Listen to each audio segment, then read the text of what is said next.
Chers spectateurs, cette histoire raconte l'expérience d'une infirmière de Virginie. Elle est entrée dans la chambre 308 en pensant qu'il s'agissait d'un patient comme les autres lors de sa garde. Mais ce qui a commencé comme des soins de routine s'est rapidement transformé en regard furtif, conversation nocturne et quelque chose qu'aucune règle hospitalière ne pouvait expliquer. Il y avait quelque chose chez lui, la façon dont il la regardait comme s'il connaissait déjà son cœur. Et l'Ypsilon avait quelque chose chez elle, la manière dont elle restait même après la fin de son service. Ce qu'il partageait était discret, tacite, mais le destin avait ses propres plans. Abonnez-vous. Maintenant, activez la cloche de notification et commentez d'où vous regardez, car cette histoire va bouleverser votre âme. Commençons. L'histoire. Le matin, à l'hôpital était toujours animé. Les infirmières se déplaçaient rapidement, les dossiers s'empilaient et une odeur de désinfectant flottait dans l'air. Suzanne marchait dans le couloir avec son plateau de médicaments, son badgeant, légèrement à chacun de ses pas. Elle était infirmière ici en Virginie depuis un peu plus d'un an. À seulement 20 ans, elle était encore jeune. Mais elle avait appris à rester calme sous pression. Son travail représentait bien plus qu'un salaire pour elle. Elle se souciait de ses patients, écoutait leurs histoires et les traitait avec respect. Beaucoup remarquaient son sourire chaleureux, sa peau douce, sa silhouette fine mais harmonieuse. Certains la remarquaient, pour de mauvaises raisons, mais elle restait professionnelle. Elle ne mélangeait pas travail et romance. Du moins, c'est ce qu'elle se disait avant. Richard. Richard est un homme afro-américain de 28 ans admis il y a 2 mois pour une maladie cardiaque. L'histoire de son accident avait fait le tour du service. Un crash qui avait coûté la vie à toute sa famille. Sa mère, son père, ses frères et sœurs, le laissant comme seul survivant. Depuis, il enchaînait les examens, les traitements et les moments de réflexion silencieuse. La première fois que Suzanne est entrée dans sa chambre, elle a remarqué à quel point il était différent des autres patients. Il ne se plaignait pas, ne jouait pas les victims. Il la saluait d'un calme bonjour et la regardait droit dans les yeux. Pas d'une manière qui la mettait mal à l'aise, mais d'une manière qui lui donnait l'impression que sa présence comptait. Un après-midi, elle est entrée avec une autre infirmière, Carla, pour lui administrer ses médicaments. Richard a sourd à toutes les deux puis a fait une petite blague sur la grille d'aération, qui le fixait toute la journée. Suzanne n'a pas pu s'empêcher de rire. Quelque chose chez lui restait dans son esprit, même après qu'elle eut quitté la chambre. Au fil des semaines suivantes, elle a remarqué à quel point parler avec lui était facile. Il était intelligent, drôle et poli, même les jours où son état semblait clairement l'épuiser. Il parvenait encore à la faire sourire. Mais Suzanne se répétait. C'est impatient et je suis son infirmière. Un après-midi. Le service manquait de personnel. Suzanne a dû prendre en charge des chambres supplémentaires. Lorsqu'elle est arrivée chez Richard, elle était en retard pour ses antidouleurs. Il n'a pas protesté. Au lieu de cela, il a regardé et a dit « Tu as l'air fatigué, tu devrais t'asseoir une minute. » Elle lui a répondu qu'elle ne pouvait pas. Mais quelque chose dans la chaise à côté de son lit l'a arrêtée. Elle laissait assise. Juste un instant, et il a commencé à lui raconter une histoire sur son père qui lui apprenait à réparer une armoire bancale avec rien d'autre qu'un couteau à beurre. Elle pouvait l'imaginer. 2 personnes dans une petite cuisine se débrouillant avec ce qu'ils avaient. Quand elle s'élevait pour partir, Richard a tendu la main et a pris la sienne. Saume était chaude. Son toucher doux mais assuré. Lâche Richard, a-t-elle dit doucement sans dureté dans la voix. Je suis désolé, a-t-il répondu en relâchant sa main. J'ai juste besoin de te dire quelque chose d'important. Pas maintenant, plus tard. Il a glissé la main sous son oreiller, en a sorti un morceau de papier plié. Il l'a placé dans sa main comme s'il était fragile. Lis-le quand tu seras seul, a Tindy. Et s'il te plaît, ne le montre à personne. Suzanne a glissé la note dans la poche de sa blouse et a quitté la chambre. Mais pour le reste, son service, elle ne pouvait s'empêcher d'y penser. Elle continuait ses tâches, vérifier les dossiers, répondre aux appels, administrer les médicaments, mais la note pesait contre sa jambe. Qu'est-ce qui pouvait être si urgent? Pourquoi ne pouvait-il pas simplement le dire? Enfin, pendant une courte pause, elle a trouvé un placard à fourniture. Vide. Elle a fermé la porte et s'est appuyée contre une étagère. 16 mains ont hésité un instant avant qu'elle ne sorte que le papier de sa poche. Elle l'a déplié lentement. Son souffle, suspendu entre curiosité et prudence. L'écriture était soignée, les mots courts et directs. Viens dans ma chambre. À minuit. C'est urgent. Viens seul. Richard. Elle l'a lu 2 fois puis une troisième minuit sonne. Sa première pensée était simple. Elle ne devait pas y aller. Ce n'était pas professionnel. Rencontrer un patient au milieu de la nuit franchissait une ligne. Elle risquait des ennuis, peut-être même de perdre son emploi. Mais en restant là, avec le bruit lointain des moniteurs qui bipaient faiblement dans le couloir, elle s'est mise à se demander ce qui pouvait être si important. Il avait utilisé le mot urgent. Il ne semblait pas du genre à jouer. Elle a replié la note et l'a glissée dans sa poche, disant qu'elle déciderait plus tard. Pour l'instant, elle avait juste besoin de respirer. Ce qu'elle ne savait pas, c'est que la décision qu'elle prendrait cette nuit-là changerait leur vie à tous. Les deux pour toujours. Suzanne était assise seule dans la petite salle de pause à l'extrémité du service. La lumière fluorescente au-dessus d'elle bourdonnait doucement et l'horloge au mur tic-taquait, plus fort que d'habitude. Il était presque minuit. 16. Vêtements de travail sentaient encore légèrement antiseptique. Mais tout ce qu'elle ressentait était la note pliée dans sa poche. Elle l'avait lue plus tôt. Viens dans ma chambre à minuit.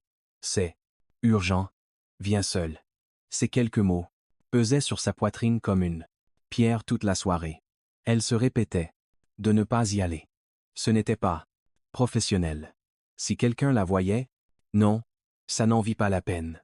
Mais, chaque fois qu'elle pensait à l'ignorer, elle imaginait Richard allongé là, attendant, se demandant pourquoi elle n'était pas venue. Richard n'était pas juste comme les autres. Elle se souvenait de la première fois qu'elle l'avait rencontré, de la manière dont il ne demandait rien d'inutile, dont il lui parlait comme si son temps comptait. Il était alité depuis 2 mois à cause d'une maladie cardiaque qui, selon son dossier, s'aggravait. Il lui avait un jour raconté qu'il avait développé cette maladie après avoir survécu à un accident de voiture qui avait tué toute sa famille. Elle ne pouvait imaginer porter un tel chagrin seul. Ses mains se frottaient lentement l'une contre l'autre. Il lui restait 20 minutes avant la fin de son service. Elle pouvait simplement pointer et rentrer chez elle. Mais s'il avait vraiment besoin d'elle. À 23h50, elle était toujours assise là, fixant la vapeur de sa tasse de thé. Intacte. Son cœur ne battait pas là. Chamade. Il réfléchissait. À 23h57, elle a repoussé sa chaise, s'est levée et est sortie. Ses chaussures faisaient de légers tapotements sur le sol tandis qu'elle avançait dans le couloir sombre. Elle passait devant les chambres. Endormie, la lueur des moniteurs, éclairant juste assez l'intérieur pour distinguer les contours. Quand elle a atteint sa porte, elle a hésité. Elle était légèrement entr'ouverte. Elle a posé la main dessus et a poussé. Lentement. Richard était réveillé, assis contre une pile d'oreillers. Il portait un sweat sombre par-dessus sa blouse d'hôpital, les manches relevées jusqu'au coude. La lampe à côté de son lit était allumée, donnant à la pièce une teinte chaude. Quand ses yeux ont croisé les siens, ils se sont adoucis. « Tu es venu ?» a-t-il dit doucement. Elle a fermé la porte à moitié derrière elle, sans la verrouiller. « Tu as dit que c'était urgent. Qu'est-ce qui se passe? » Richard? Il a fait un geste vers la chaise. « Assieds-toi, s'il te plaît. » Elle s'est approchée et s'est assise, laissant un peu d'espace entre eux. « Si, c'est à propos de la douleur. Je peux appeler le médecin. » « Ce n'est pas là. » Douleur. A-t-il interrompu doucement. C'est quelque chose que je porte depuis que je suis arrivé ici. J'avais besoin de la nuit calme et de toi pour pouvoir me dire. Suzanne l'a observé. Attentivement. Ses mains reposaient sur ses genoux. Mais elle pouvait voir la tension dans ses doigts. Je ne veux pas que tu penses que je suis juste un homme qui essaie de franchir une ligne. Je ne suis pas là pour perdre ton temps ou te manquer de respect, mais je vis avec une horloge au-dessus de ma tête. Les médecins ne le disent pas à voix haute, mais je sais que mon cœur ne tiendra plus très longtemps. Elle sentit sa poitrine se serrer, mais elle garda les yeux fixés sur lui. Richard, tu sais, ma famille est morte dans cet accident de voiture, il y a 2 ans. Ma mère, mon père, mes sœurs, tout le monde. J'en suis sorti avec un corps brisé et une maladie cardiaque qui ne fait qu'empirer. Et depuis ce jour, je pense à une chose, la fin de l'histoire de ma famille. Suzanne resta silencieuse. Je ne veux pas que ça s'arrête avec moi. Je veux un enfant. Je veux que quelqu'un porte le nom, les souvenirs, la lignée. Pas seulement pour moi, mais pour tous. Ceux qui n'ont pas eu la chance de vivre. Il se pencha légèrement en avant, sa voix plus basse maintenant. Je veux un enfant. Et quand je pense à qui je voudrais comme mère de cet enfant, le seul visage que je vois est le tien. L'air dans la pièce semblait figé. Suzanne cligna des yeux, ses lèvres s'entr'ouvriront légèrement. Richard, tu ne me connais même pas en dehors de cet hôpital. Je te connais assez. Je sais comment tu écoutes. Je sais ce qui touche. Souci. Des autres même quand tu es fatigué. Je sais que tu es la première personne en des mois qui m'a fait sentir que je ne suis pas juste patient dans un lit. Sa gorge était sèche. Elle posa ses mains sur ses genoux. Richard, tu me demandes quelque chose d'énorme. J'ai 20 ans. Je ne suis pas prête à être mère. J'ai encore des choses que je veux faire, des objectifs que je n'ai pas atteints. Je ne peux pas t'offrir ça. Les yeux de Richard ne quittèrent pas les siens. S'il te plaît, dit-il plus doucement, presque brisé. Je ne te demande pas de m'épouser. Je ne te demande pas d'abandonner ta vie. Je te demande d'en donner une partie. Je n'ai plus beaucoup de temps, Suzanne. Tu pourrais être la raison pour qu'une partie de moi continue à vivre. Son cœur se serra. Mais elle garda une voix ferme. Richard, je ne peux pas. Je tiens à toi mais je ne peux pas. Il s'écoula. Lentement, sa poitrine se soulevant et s'abaissant dans un rythme lourd. Pendant un moment, il ne parla pas. Ses yeux baissaient sur ses mains, puis de nouveau levés, et elle pouvait voir la lutte en eux. Son refus d'abandonner. L'idée. Je ne veux pas quitter ce monde sans laisser quelque chose de bien derrière moi, dit-il presque pour lui-même. Mais je vois que tu as pris ta décision. Elle resta silencieuse. Il exhala lentement, un souffle chargé de douleur et de compréhension. Merci d'être au moins venu m'écouter. Ça compte plus que tu ne le penses. Suzanne se lève lentement, incertaine si ses jambes semblaient plus légères ou plus lourdes. Elle le regarda une dernière fois avant de se diriger vers la porte. Elle ne savait pas si c'était de la culpabilité ou de la tristesse, mais quelque chose dans sa poitrine lui faisait mal. Elle sortit dans le couloir, la lumière tamisée tirant son ombre loin devant elle. Au fond d'elle, elle savait que cette conversation n'était pas terminée. Le lendemain fut différent. Suzanne passait de chambre en chambre, mais son esprit revenait sans cesse au visage de Richard la veille, à son regard quand elle avait dit non et à la douleur discrète dans sa voix, lorsqu'il avait plaidé. Elle essayait de rester occupée mais chaque fois qu'elle passait devant sa chambre, elle sentait ses yeux sur elle. Elle n'y entrait que si elle devait et quand elle le faisait, leurs échanges étaient brefs. En soirée, la tension dans sa poitrine était trop lourde pour être ignorée. Elle se retrouva devant sa porte bien après que les autres infirmières finissent leur ronde. Elle frappa doucement et entra. Il était réveillé, assis, son carnet ouvert sur ses genoux. « Salut, dit-elle doucement. Il leva les yeux et esquissa un petit sourire. Je n'étais pas sûr que tu reviendrais ici. Yenavo l'espace. Laissez les choses comme elles étaient. Hier soir, dit-elle. Je sais que ça comptait beaucoup pour toi. Mais je devais être honnête. Il chât lentement la tête. Je respecte ça et je suis désolé. Si j'ai rendu les choses plus difficiles pour toi. Elle s'approcha, s'arrêtant, près de son lit. Tu n'as pas rendu les choses plus difficiles. Thomas Justin. Rappelez à quel point la vie peut être courte. Pendant un moment, ils se regardèrent simplement. Le silence en disait plus que les mots. Puis Richard ferma son carnet et le posa de côté. Il y a autre chose que je voulais te dire. Hier soir, un autre vœu. Elle fronça légèrement les sourcils. Richard, celui-ci ne concerne pas moi, dit-il en secouant la tête. Il concerne quelqu'un d'autre, quelqu'un qui a encore une chance. Elle rapprocha la chaise. Et, ça c'est, voici. Il y a un garçon dans la chambre d'à côté, 16 ans. J'ai entendu, les médecins parlaient de lui. Il souffre d'insuffisance rénale, et ils n'ont pas encore trouvé de donneur. Suzanne hocha la tête. Je sais de qui tu parles. Il essaie de plaisanter avec les infirmières, mais on voit qu'il a peur. J'ai beaucoup pensé à lui, continua Richard. Si mon cœur lâche, mes reins seront encore beaux. Si je ne peux pas me sauver, je peux au moins sauver lui. La poitrine de Suzanne s'alourdit. Tu veux faire un dos? Oui, dit Richard. Fermement. Mais j'ai besoin que tu parles au médecin. Pousse-les à tester. Si je suis compatible. Je ne veux pas perdre de temps avec les délais hospitaliers.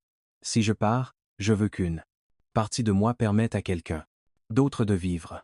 Elle s'addise, ses doigts serrant la coudoir. C'est une grande décision, Richard. C'est la seule décision qu'il me reste, répondit-il. Tu as dit non à mon premier. Veo? Ya comprends.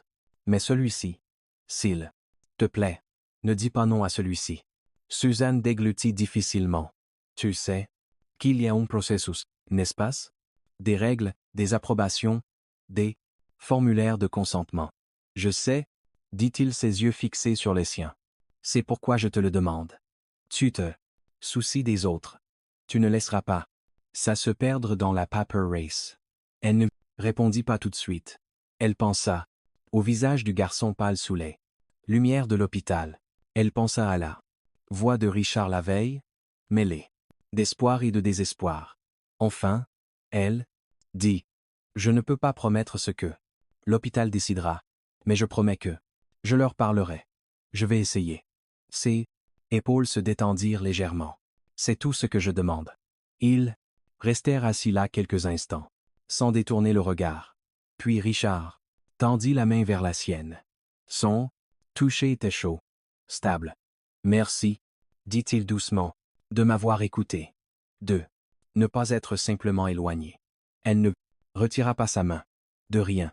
Le silence revint, seulement troublé par le bourdonnement doux des machines. Suzanne ressentait le poids du moment qui les enveloppait. Puis soudain, l'expression de Richard changea. Sa main serra la sienne plus fort. Richard, qu'est-ce qui ne va pas? Il grimaça, son autre main se posant sur sa poitrine. C'est serré. Je ne peux pas respirer. Suzanne bondit de sa chaise. Reste avec moi, dit-elle. Sa voix désormais urgente. Elle appuya sur le bouton d'appel. Ses yeux scrutant le moniteur alors que les lignes à l'écran commençaient à osciller. Des pas précipités résonnèrent dans le couloir. La porte s'ouvrit brusquement et deux infirmières entrèrent en trombe, suivies d'un médecin. Quel est son état? Douleur thoracique? Signes vitaux en baisse? Suzanne répondit rapidement, s'écartant.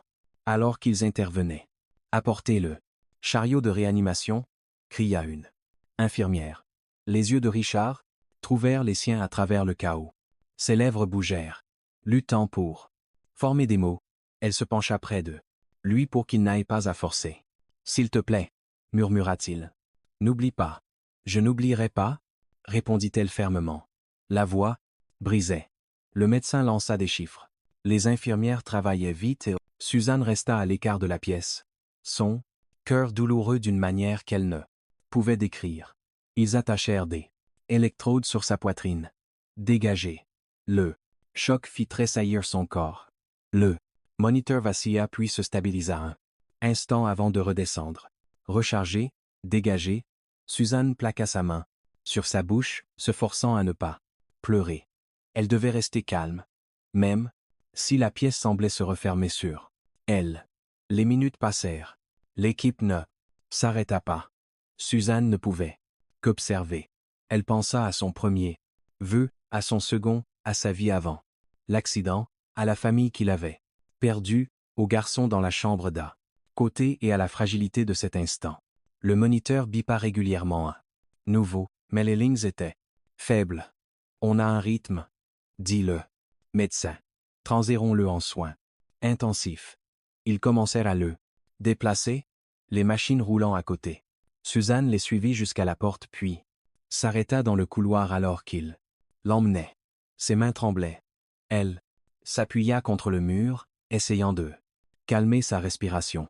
La chambre du garçon était à quelques portes de là. Les stores étaient partiellement ouverts, et elle pouvait le voir allongé.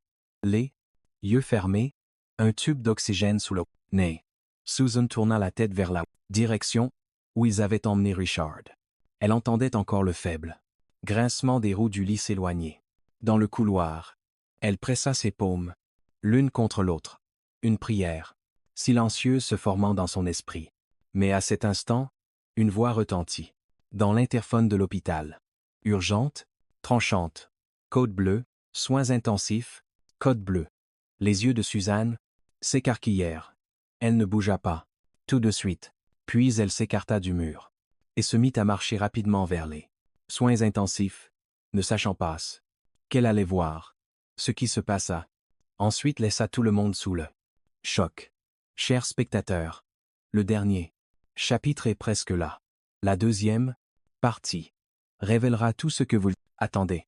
Les rebondissements, les émotions et les réponses auxquelles vous ne vous attendiez pas. Dans très peu de temps, nous la publierons et croyez-moi, vous voudrez être parmi les premiers à la voir. Alors, abonnez-vous maintenant et activez la cloche de notification pour ne pas la manquer dès qu'elle sera disponible. Avant de partir, écrivez partie finale dans les commentaires avec l'endroit d'où vous regardez. Voyons combien d'entre vous sont prêts pour la grande fin. La vérité arrive et elle va tout changer.